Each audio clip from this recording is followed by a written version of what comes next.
Welcome to the Vision and Purpose podcast, where we dive deep into the lives of incredible people who have made a mark on the world. Join us as we explore the journeys, stories, and passions of individuals who have achieved extraordinary feats, shattered barriers, and inspired us all. And now your host, Dr. Sharon H. Porter. Hello, everyone, and welcome back to Vision and Purpose Podcast. This is the show where we explore purpose-driven leadership, transformational stories, and the people who are changing lives through service and vision.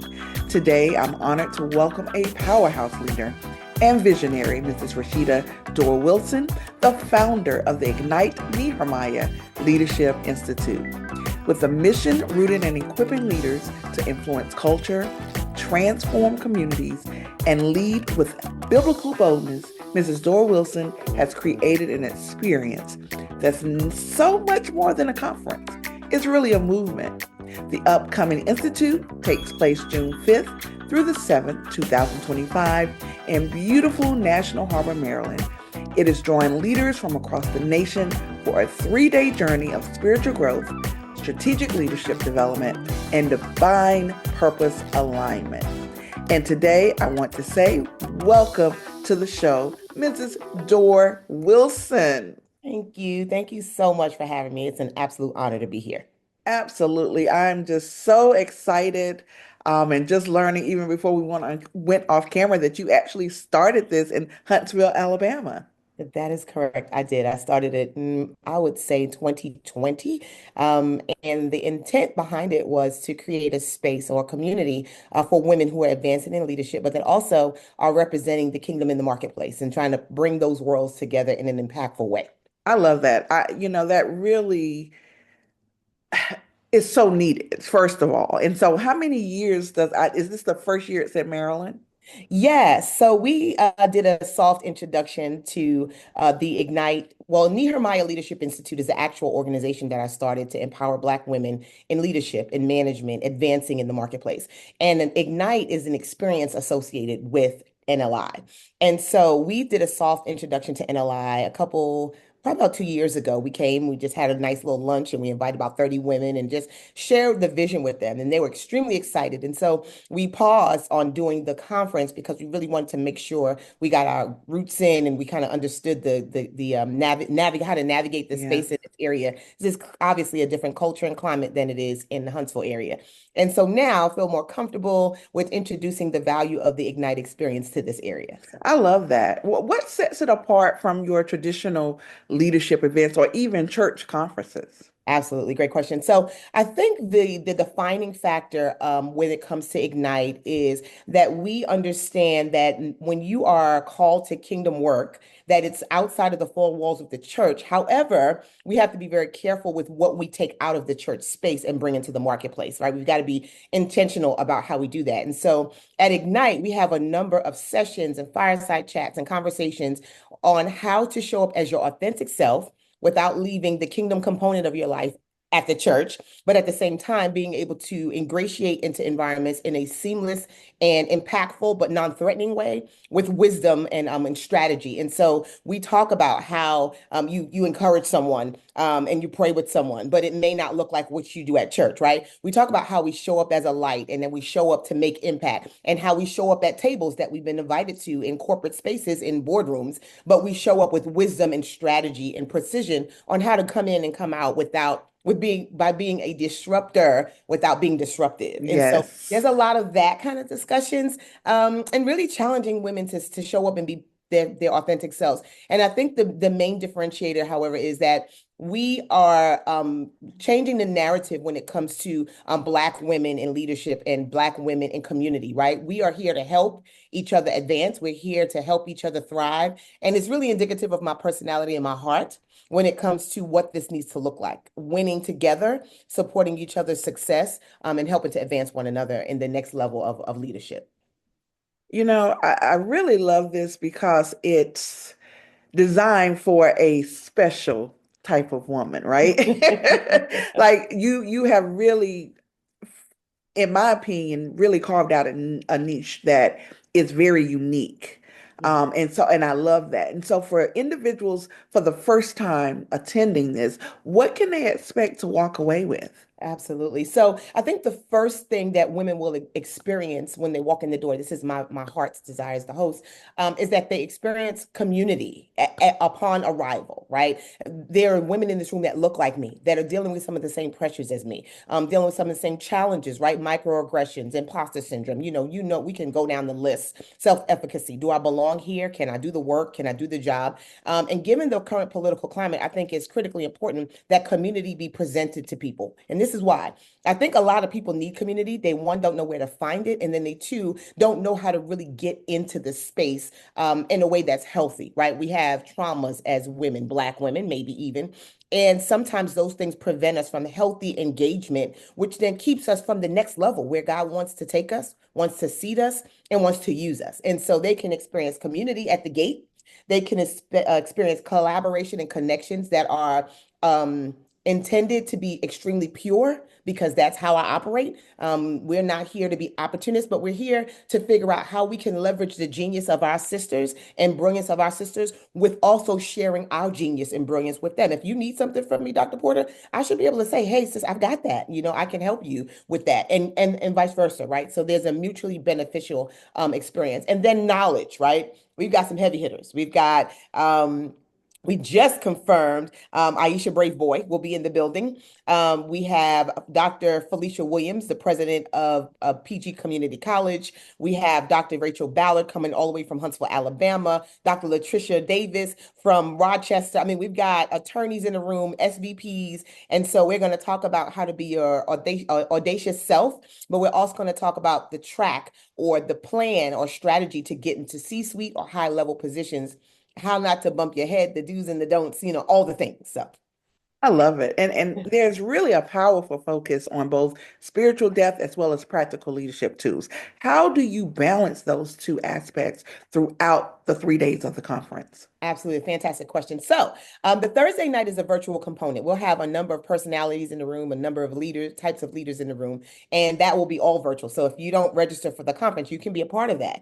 But then Friday is when we kick off what we like to look at from a soul/self-care perspective, right? So, the middle of the day, we're going to have muse painting where we can connect as sisters, we can collaborate, we can get to know women we don't know, right? That's one of the main goals. And then just kind of let our hair down and relax and have a great time together. Then we move into this Friday evening where Dr. Kalita Forbes, who is a clinician and in the mental health space, phenomenal leader, both in ministry and marketplace, who's going to do a deep dive on introspection. NLI, we pride ourselves in understanding that before you can lead outwardly well, you have to lead inwardly well. And so the Friday night is going to be all about this couch conversation around what are some of the barriers and hindrances in my own life that I need to work on so that they don't hinder me from fully advancing. Is my emotional intelligence out of attack? Do I need to spend some time quiet, just kind of doing some assessments? And so she's going to lead us in that on Friday night. So we've got the midday soul care painting, evening self-care, couch conversation with a clinician in the mental health space.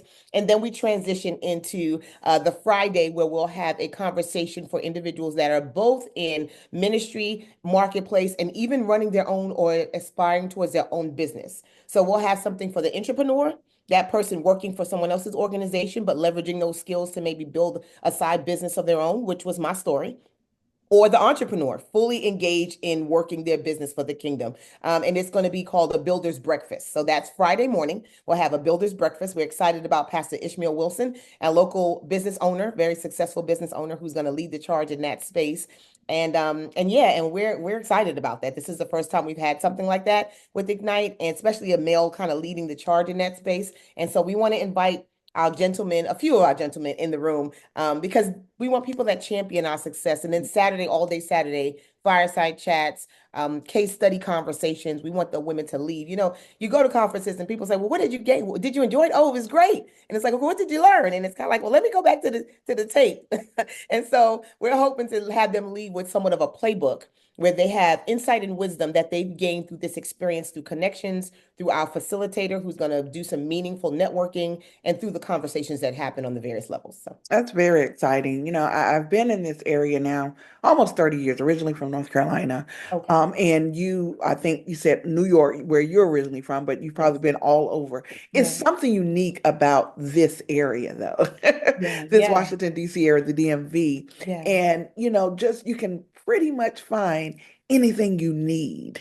And so with this whole niche of bringing, those in ministry in the marketplace and you just have something for everyone. Was that intentionally designed or did it just happen that way? That's a funny question. So it was intentionally designed. So on the spiritual side of things, as a minister of the gospel, I pray about everything, right? So I mean, if we're talking business and kingdom, we got to pray. And so I've asked God, I said, well, what does this need to look like? And I heard him clearly say the purge before the poor, right? So the Saturday is the poor, where all of these great women are like, here's my knowledge, run with it. But I feel like that beginning part needs to be, let's clean some things up, get some debris out of the way, make room for this great experience you're going to have. And with that, to that dichotomy of the purge before the poor, we decided that the Friday night would be intentionally a space, or the Friday would be intentionally a space of woosah, right? We are under pressure in the workplace. I mean, you name it, mommies, wives, all the things. Let's unplug for a minute. Let's charge each other up and have a great time. Let's have some smiles and laughs and joy. And then let's move into where the grit of it all. So it was very intentional, very intentional. I love that. And you spoke on this a little, many leaders are feeling burnt out. Some are feeling isolated, and some are feeling overwhelmed actually. How does Ignite create a sense of connection and renewal for them throughout? And like, is this conference, like, do you do things throughout the year or is it just the culminating of the conference? Absolutely. Thank you for asking that. So every Monday, at 12 o'clock CST, 1 o'clock EST, I have a space, a community on Zoom. It's called Marketplace Mondays. And the intent for Marketplace Mondays is to bring women together and for them to intentionally pull away from work. Now, they don't all do, right? They're sometimes multitasking. I can hear it when they come off mute by mistake, right? But it's intended for them to pull away from work. That's why I do it in the middle of the day, right? I could do Sunday night, but it's to jumpstart your week, to give you some nuggets for successful navigation of the marketplace. And I pull all types of articles and research and share the connectivity between the articles and the word of God biblically, and how to take those principles and put them into action. I open the mic and let women share their experiences and their challenges, and we pray. And so that's every Monday. And that's been for a year and a half now. We've been doing that. And then I travel, I minister a lot of places. I pour into people often. People contact me if they need anything. I'm a coach by nature, and NLI's experience is training and development and coaching. And so all of that is what happens throughout the year. And then we culminate with this Ignite experience. So, Oh, that's fascinating. Marketplace Monday. I love yeah. it. I love that. So, what is your hope for the Institute? And not just for this year, but the legacy of the Ignite in the years to come?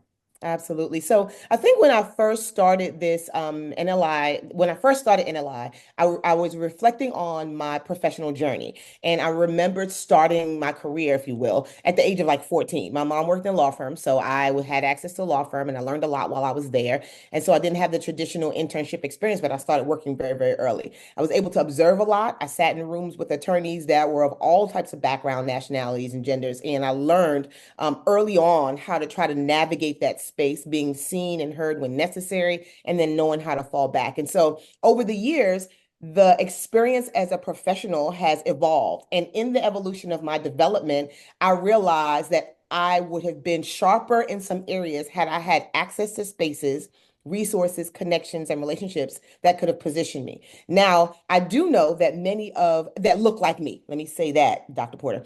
But I do know that I had a number of mentors and sponsors as my career advanced, but they didn't look like me. They weren't Black women. They were white men, right? They were Black men, but they were never really Black women. I can tell you one. And then, of course, my mom, right? And so I thought to myself, this has got to change. When I was a part of the founding member of a tech women in tech in Huntsville, I remember being asked to be on the panel for imposter syndrome. So I did my research prior to being on the panel, and what I learned was that Black women, in particular, in some research, mentioned that imposter syndrome happened to them frequently because they didn't have any reference point of a woman or a person looking like them being in certain spaces. And I thought to myself, if I can be a part of changing the narrative of women being invited into room and to tables and feeling like they belong there and knowing that they have value to add, I would be. And so that's when the whole idea behind NLI and Ignite evolved into a space where women can be seen, valued, heard, celebrated, and championed for the great things that they can bring to the table. And so my hope is that we can change the narrative and create pathways, right, for emerging young Black women in leadership. So they don't have the testimony of, I wish I saw someone in that seat. Not only saw them in the seat, but that they helped me get to the next level.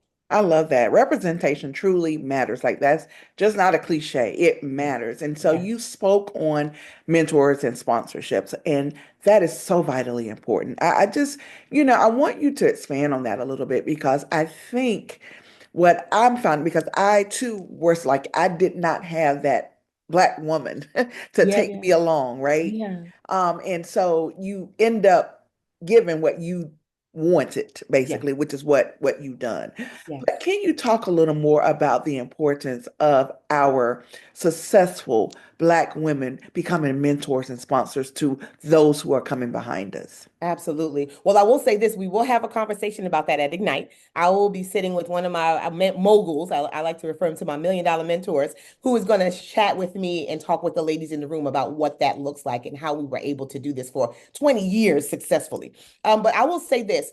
I often say when it comes to mentorship and sponsorship, well, mentorship and sponsorship are not the same, but when it comes to mentorship, we need to understand that the relationship needs to be mutually beneficial, right? It may not be equally, but it should be mutually, right? Because if I'm working with someone who's light years ahead of me professionally and in the business marketplace, there may not be an equal exchange, but it should be mutual. What that means is if I'm working with someone, their time is money. And so I need to be as invested in this experience as they are. I need to understand the value of their time. And if they give me instruction, go read a book, go do this, go do that, and we get back together, we got to have something to talk about. They have to feel like they've invested a time into someone who's serious, right? So that's what makes it mutually beneficial. And I think a lot of times people want a mentor, but they just want what the mentor has. They don't want to put the work in that it takes to get to the next level that the mentor is trying to get them to. I also feel like when it comes to sponsorship, that's when someone shows up in the room and calls your name in that room because of your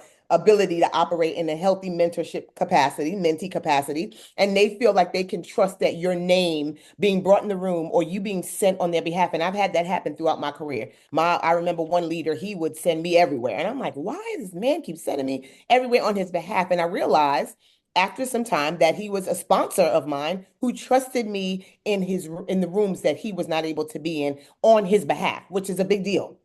So, whenever we are aspiring towards mentorship, we need to, as a mentee, spend some time with ourselves, deal with some of our own insecurities before we engage in a space that could potentially be of value for us to grow, but we could mess it up if we're not ready. But mentorship is, I mean, it doesn't get any better than that. I laugh a lot of times, as I said, I've got two little people, Dr. Porter, and when they were little, they had a little hand on on top of the table trying to find something to touch, the key or whatever they're trying to get. They can't see it, right?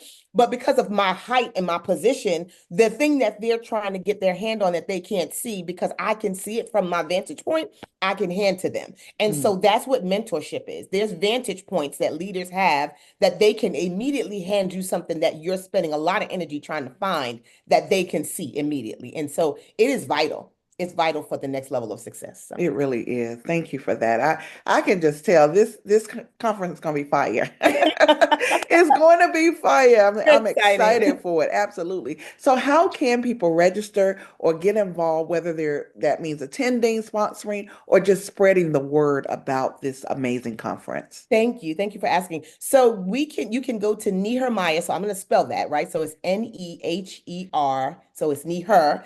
MIAH.com. And immediately upon going to the site, you'll see a registration link and you can register for the conference itself. There are a couple of add-ons, which was the Breakfast in the Muse painting, not required. But yeah, that's how they can register. I am Rashida Solis. On my Facebook handle is Rashida Solis, so you can find me there. Nehermiah Leadership Institute, you can find us there on Facebook as well. And then on IG, you can find me as Solis Speaks. And so those are some of my handles you can can reach me at. And so I'm excited. We are excited and gearing up for a phenomenal time. I will tell you this, Dr. Porter, I think sometimes people are reluctant to engage in these spaces for a number of reasons. One, they've got some guards up. I get it, right? I've been there. But I really believe that we work hard through prayer and hard work and collaboration as a team to create an environment where women who can show up on their own without a friend or a sister and say, okay, I felt loved here. I felt celebrated here, because that's the energy that we project, you know? And so I really hope that women will know that. And then the other thing is, I often say, is this is not an expense, right? It's an investment. And when we start investing in ourselves, we'll see the fruit in that. You just don't know who you're going to run into. Mary and Elizabeth, you know, in the Bible connected, right? And they both had something they were carrying, and you just never know who's going to be in the room that will cause whatever's on the inside of you to leap. So I'm excited about that. Oh my goodness. On fire, on fire. Well, listen, you know, how did you start in the ministry? What was that start for you? Oh yeah, so I started in ministry. So I've been in church and all the things all your life. You know how we grow up. But I started in ministry in Huntsville, Alabama, at St. Luke Missionary Baptist Church, and then I moved into non-denominational, and then the Lord just kind of moved me around. But my start in ministry was interesting, because I was like, okay, what is this, God? And you get people speaking over your life, and you know all the things that we experience. And then things began to make sense as God began to align me and connect me again with the right people. And they helped me along the way, gave me wisdom in my journey. And I have a huge story beyond this. Like, I'm a brain surgery survivor, right? I almost died 13. My son is 13 yesterday, 2 days ago, and we're having his 13th rites of passage this weekend. And I lived in Maryland at the time. They rushed me to the hospital for a very bad headache, only to find I had blood on my brain. And they had to give me emergency brain surgery. They didn't know I was going to walk again, talk again, function. I was supposed to be paralyzed. The worst that has happened is my peripheral on my left side is a little bit off, so I have to compensate. I can't just kind of look out the side like most people. But other than that, I've since built programs, multi-million-dollar programs, written a book. I mean, you name it. The Lord is gracious. And so here I stand today, obediently, when it comes to ministry, giving God a whole yes every time he tells me to do something. And so I'm excited about it. Wow, you gave me chills. I tell you, no wonder you're on fire. God bless you. I mean, that is just amazing. Oh my goodness. So glad that you are here and thriving today. Absolutely. Guys, Rashida Dore-Wilson, oh my goodness, I just thank you. I thank you so much for sharing your heart, your vision, your calling with our viewers and listeners today. And the work that you're doing through the Ignite Leadership Institute is absolutely powerful, purposeful, and so needed right now. So again, thank you for being my guest today. Thank you for having me. It's been a pleasure. Absolutely. And to our listeners and our viewers, if you are a leader, a visionary, a builder of people, this is definitely the space for you. Don't miss this opportunity to attend the Institute. Again, it's June 5th through the 7th in National Harbor, Maryland. That's right outside of Washington, D.C. We'll drop the link in the show notes so that you can learn more and register. And so we thank you for joining us on this journey to explore Rashida's vision and purpose. Please remember that your vision is the compass guiding you through life, and your purpose is the fuel that propels you. Keep dreaming, keep believing, and keep pursuing your purpose. Every step you take brings you closer to the fulfillment of that purpose. I'm your host, Dr. Sharon H. Porter, and until next time, live life with vision and purpose. Thank you for joining another episode of Vision and Purpose Podcast. Please share, like, and subscribe. Please join us every Thursday at 5 p.m. Eastern Time.